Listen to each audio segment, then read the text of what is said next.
morning. It's Monday morning, it's June 11th, 2011. This is Chris and I's visit to Geauga, St. James Secondary School in the background. And during this video, we'd like to show you the improvements that have been made since 2011. First off, we can start by looking up this path.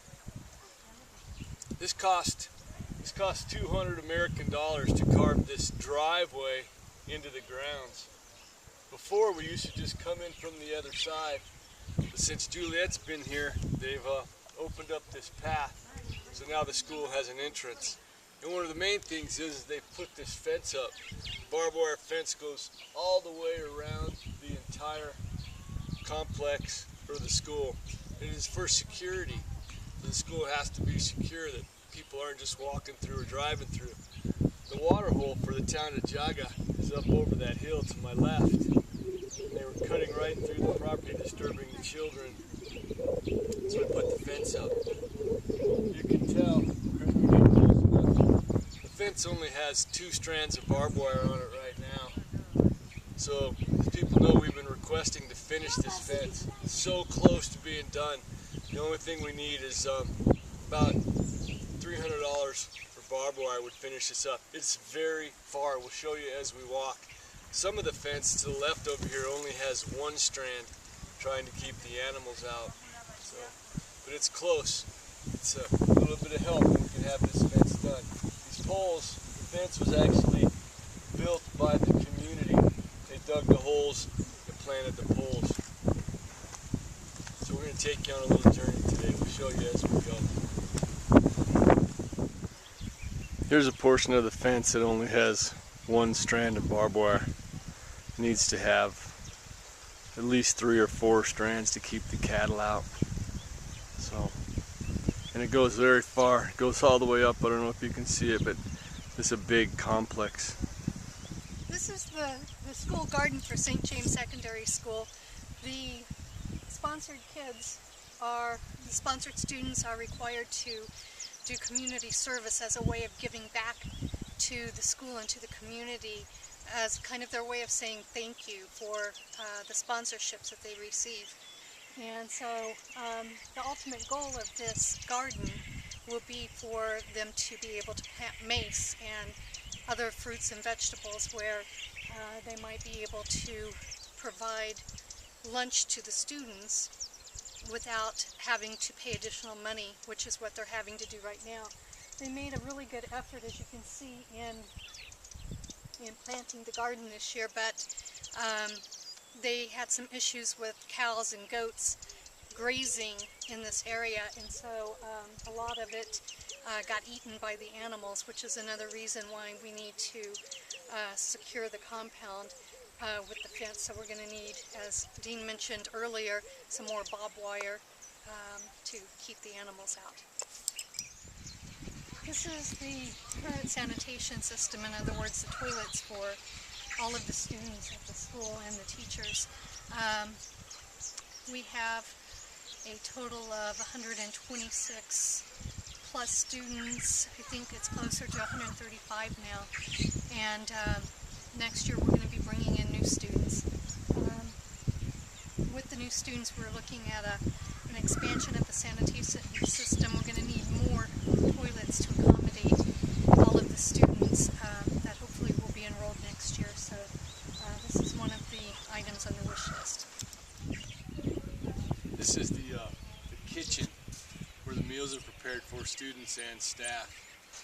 And last year it was most of this front wall was gone and half of the roof was gone, and that's still where they were using as a kitchen. We can show you pictures of that. But the wind was so bad this year it actually blew the rest of the structure over, so they've constructed a new kitchen. The whole building's been rebuilt, big enough for storage, and firewood in there. Everything's made on the open fire. So another huge improvement that's been done here at St. James is the building of this kitchen. It's not big enough as the school grows, but for right now it's working good. It's a great improvement from what they had last year. Here's a little better shot of the trees that they've planted in front of the school, with a path between them. The grounds are looking great. And as Chris reminded me that students were required to bring a sucker or sapling from the trees on their home in and plant them. Again, because the compound wasn't secured, a lot of them were eaten and trampled. And these little lean-tos are trying to protect little trees that have been planted and trying to grow. This ditch that you can see along here was another thing dug by the students because of the water issues that were running down between the buildings. The water was running down and flooding out the path, so they dug this little trench system that carries water away from the building. Another project done by students. Okay, I'm going to try to talk quiet because I don't want to interrupt the classes, because classes are going on in the school, but where this big mound of dirt is on the right, the students once again dug that all out. You can see how flat it is up to the first tank that was installed last year. They was having an issue with water was running up against the school and flooding the school. So again, students dug this all out by hand and then put up this wall, this berm, to hold the water back. There's actually a little ditch dug behind it for the water to run in, and we'll show you that. But again, there's students in class, so I don't want to interrupt them too much, so hopefully you can see how that looks. Another project done by students. This is actually the top of the path that was cut in. It has a center thing made out of rocks that the students, of course, have made that, and they were going to plant flowers in there, so the entrance into St. James would be much more appeasing. You can see this like railing, temporary, let me zoom in on it, this temporary railing that they put up. It's temporary, but the students have put it up to show what they'd like to do permanent. It's just kind of like a mock-up of what they want to do. Have poles planted and a handrail put in. Another project done by the students. Like Chris had mentioned, the sponsored students receiving sponsorship, are required to work at the school, help clean the school, and do improvements at the school.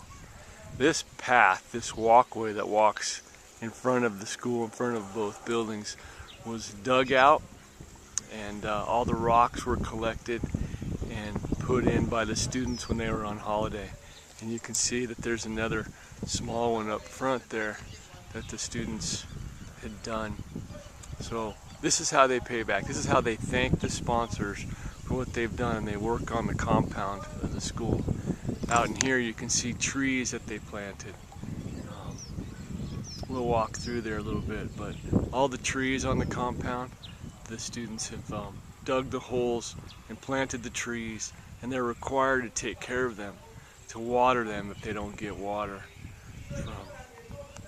from the rain. Here's something we're really excited about. The sub-county district, Lowengo district, actually donated, provided, and installed that tank here at St. James in the end of the multi-purpose room at no charge. So this back building is a tank that was installed by the Knights of Columbus from the Nativity Broomfield, and here's one that's installed by the county. This is good that they're seeing that St. James is a working school, and they're providing, they're helping. So take off water tank off the needs list. One thing accomplished. This is the ditch I was trying to explain to you earlier that again, the kids dug this ditch to help take water away from the foundation of the school. All the rocks that you see here have been gathered by the students in the community, all in efforts of this. This is a foundation that we started digging last year, but donations are down and we haven't been able to do anything with the science lab. The science lab is very important in Uganda. You must have a science department to be an accredited school. So we used the multi-purpose wing and took the kids, other places this year as our seniors were required their sciences. So this is a big project that needs to be addressed. So we'll be looking forward to building the science lab in the next year. In years past, as we came to visit St. James Secondary School, this is the old road that you can see behind me that we would bring into the school. As Dean mentioned earlier, they were having issues with traffic passing through here because of the water hole being over the hill. People would cut through and disturb the kids in their classes. So you can tell that the fence, barbed wired fence, is blocking the path so that people can't just pass through here as a shortcut to the water hole. The other thing you'll notice are these trees right here. When we got an email from the headmistress earlier this year saying they had planted some trees, we envisioned 2 or 3 trees. As you can tell, they've actually planted what they call a forest, a small forest. And it's on both sides of this old path that you saw behind me just now.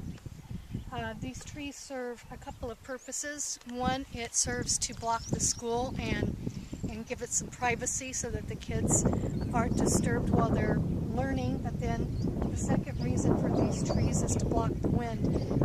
As you heard earlier, the kitchen, the old kitchen that was previously there, fell because of high winds. And so these trees will help serve to block the winds from the school.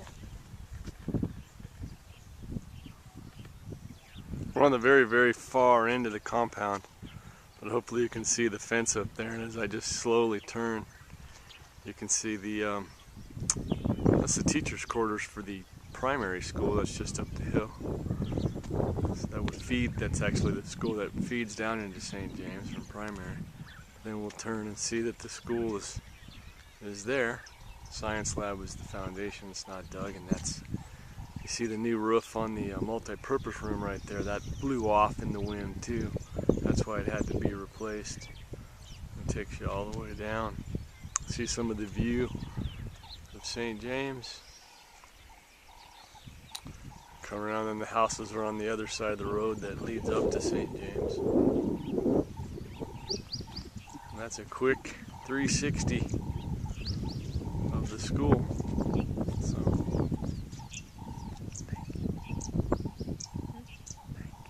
Thank you. So thank you for joining us on our brief tour of the improvements that have been made to St. James Secondary School. As you can tell, your donated dollars are making a difference in the lives of these kids and of the community in general. So sponsors, thank you so much again.